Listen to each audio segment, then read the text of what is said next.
السلام علیکم، آداب عرض ہے جی ڈیئر لسنرز، کہیے کیا حال احوال ہیں، کیسے ہیں آپ سب؟ دعا ہے، امید ہے سب خیر خیریت سے ہوں گے اور الحمدللہ میں بھی بخیر و عافیت ہوں۔ اور جناب ناول کی نیکسٹ ایپیسوڈ کے ساتھ حاضر ہوں۔ ناول کا نام ہے خواب، خواہش اور زندگی، مصنفہ ہیں رابعہ رزاق، قسط نمبر 5۔ کیا مسکن سے کوئی آیا ہے؟ دل کے دروازے پر یقینی دستک ہوئی تھی۔ اس نے بھاگتے ہوئے سیڑھیاں پھلانگی اور آخری سیڑھی سے چند سیڑھیاں پہلے اس کا پاؤں پائچے میں الجھ کر اس بری طرح پھسلا تھا کہ وہ منہ کے بل فرش سے آ لگی تھی۔ لمحوں میں حقیقتاً اس کے 14 طبق روشن ہو گئے تھے۔ سامنے کون کون تھا اور کس نے اسے آگے بڑھ کر تھاما تھا، اتنی شدید چوٹ کے بعد وہ بالکل بھی اندازہ نہیں کر پائی تھی اور سر پکڑ کر گرد و پیش سے غافل ہوتی چلی گئی تھی۔ انم اور عامر ڈرائنگ روم میں اس کے منتظر تھے، لیکن انتظار اس خبر کے ساتھ تمام ہوا تھا کہ صوفیہ بے ہوش ہے، اسے چوٹ لگ گئی ہے سیڑھیوں سے گر کر۔ چوٹ لگ گئی سیڑھیوں سے گر کر؟ مگر کیسے؟ وہ کوئی بچی ہے؟ وہ دونوں ایک دوسرے کو حیران پریشان نظروں سے دیکھ رہے تھے۔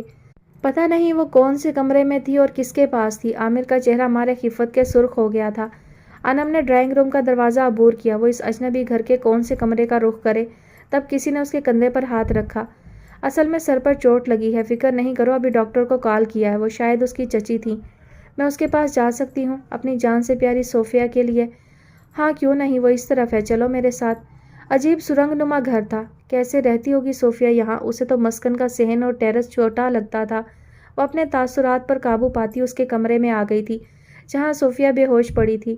اس کے ماتھے اور ناک پر گہری چوٹ کا نشان واضح ہو گیا تھا۔ انم نے بے ساختہ آگے بڑھ کر اس کے ماتھے پر اپنا ہاتھ رکھ دیا۔ صوفی، مدھم مگر اپنائیت سے بھرپور صدا، اٹھو صوفی، دیکھو میں انم ہوں، ہری اب۔ صوفیہ کے لاشعور میں ہلچل سی مچی تھی، اس کی تراشیدہ پلکوں میں غیر محسوس سی جنبش ہوئی تھی۔ تبھی کمرے میں کھڑے باقی نفوس کے درمیان خاموش گفتگو کا تبادلہ ہوا اور داخلی دروازے سے ڈاکٹر نے اندر آ کر ہجوم کم کرنے کی ہدایت کی۔ بہتر ہے آپ انہیں میرے کلینک لے آئیں۔ وہ ضروری چیک اپ کے بعد گھر کی سب سے بڑی خاتون، جو یقیناً صوفیہ کی تائی تھیں، اس سے مخاطب ہوا تھا۔ یہ بے ہوش کیوں ہے؟ اصل میں سر اور ناک کے نازک حصوں پر چوٹ کو برداشت کرنا آسان نہیں۔ یہ محترمہ تو خود بھی نازک سی ہیں، آپ انہیں کلینک بھجوانے کا انتظام کریں، ان کے ایکس رے بھی ضروری ہیں۔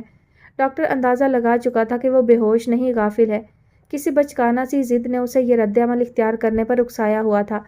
بہرحال چوٹ بھی معمولی نہیں تھی اور ڈاکٹر کو اپنے فرائض سے انصاف تو کرنا تھا۔ انم اور عامر کو پریشانی صوفیہ کی غنودگی سے نہیں بلکہ گھر والوں کے رویے سے ہوئی تھی۔ سب کے سب اسے ان کے حوالے کر کے اپنے اپنے کاموں میں مگن ہو گئے تھے۔ ان دونوں کے ساتھ ہی وہ ڈاکٹر کے کلینک تک آئی تھی اور پھر انم کے گلے لگ کر پھوٹ پھوٹ کر رو دی تھی۔ وہ کیوں اور کون سے درد کو رو رہی ہے، یہ اس کے چہرے پر صاف لکھا تھا۔ یہ کیا بچکانہ حرکت ہے، حالت دیکھو اپنی، اور اوپر سے رو رو کر حشر کر لیا ہے۔ عامر نے دونوں کو بمشکل الگ کیا۔ ڈاکٹر کا کلینک اتنا بڑا نہیں تھا جو یہ مناظر اس کی نظروں سے پوشیدہ رہ جاتے۔ اسے اپنی مریضہ کی ذہنی حالت کے بارے میں جو شبہ ہوا تھا اس کی تصدیق بھی ہو گئی تھی۔ آپ لوگ انہیں مکمل ریسٹ کرنے دیں، کسی قسم کا سٹریس ان کے لیے ٹھیک نہیں ہوگا۔ میں ابھی ایکس رے کا انتظام کرتا ہوں، خدا نخواستہ فریکچر نہ ہو گیا ہو۔ ابھی تو سوجن زیادہ ہے، اس کے کم ہونے کے بعد ہی پتہ چلے گا چوٹ کا اثر ہڈی پر کہاں تک ہوا ہے۔ ڈاکٹر بھی مہارت اور تجربے کے حوالے سے گزارے لائق ہی لگ رہا تھا۔ کلینک میں مریضوں کا رش بھی نہ ہونے کے برابر تھا۔ عامر نے لمحوں میں فیصلہ کیا تھا، ہم انہیں اپنے گھر لے جا رہے ہیں، ان کے ہاں سے کوئی آتا ہے تو انہیں انفارم کر دیں کہ وہ اپنے گھر چلی گئی۔ عامر نے اس کا ہاتھ مضبوطی سے تھام لیا تھا۔ لیکن میں کیسے چلی جاؤں؟ اس کے چہرے کا رنگ اڑ گیا تھا۔ وہ خوفزدہ نظروں سے دونوں کو دیکھنے لگی۔ جس طرح وہاں سے آئی تھی، اور دیکھ لیا ہم نے تمہارے گھر والوں کا تمہارے ساتھ محبت بھرا انداز۔ کمان صوفیہ، تم اتنی احمق بھی نہیں تھی جتنی کہ ان چند دنوں میں ہو گئی ہو۔ عامر نے ذرا جو اس کی چوٹ کا لحاظ کیا ہو، آنسو اس کی آنکھوں میں یوں جمع ہو گئے تھے جیسے انہیں آواز دی گئی ہو۔ چوٹ کا درد اپنی جگہ، مگر ان دونوں کے سامنے جو دل پر گھاؤ لگا تھا اس کی چبھن اتنی شدت کے ساتھ ہو رہی تھی کہ وہ مزاحمت کا ہر انداز بھول گئی تھی۔ یاد رہا تو اتنا کہ یہ دو لوگ جو اس وقت اس کے ساتھ ہیں اگر نہ ہوتے تو تائی اس طرح گرنے کے بعد سہارا دینے کے بجائے سلواتوں سے نوازتی۔ وہ عجیب و غریب عورت تھی، اپنے آپ سے ناراض، اولاد سے خفا، شوہر سے بیگانگی اور گھر کے ہر فرد سے سرد جنگ لازمی۔ 2 دن میں وہ ان کا مزاج سمجھ گئی تھی اور اس کے بعد کسی کبوتری کی طرح گردن میں سر دے کر بیٹھ گئی تھی۔ یا اللہ، یہ مجھ سے کیا غلطی ہو گئی؟ چند دنوں کے بعد اس کی ہر سوچ کا اختتام اس انداز سے ہو رہا تھا۔ وہ تو بڑے بڑے خواب لے کر آئی تھی، اپنے گھر جائے گی، وہاں سے ہو کر زندگی کو اپنے رنگ ڈھنگ سے جینے کا مزہ ہی کچھ اور ہوگا۔ ان تمام دنوں میں وہ آفس اس لیے نہیں گئی تھی کہ اسے راحت بیگم کو دکھی نہیں کرنا تھا، ان کے زخموں کو تازہ نہیں کرنا تھا، بلکہ اسے تایا نے منع کر دیا تھا کہ فی الحال وہ آفس نہ جائے، اس گھر میں رہے۔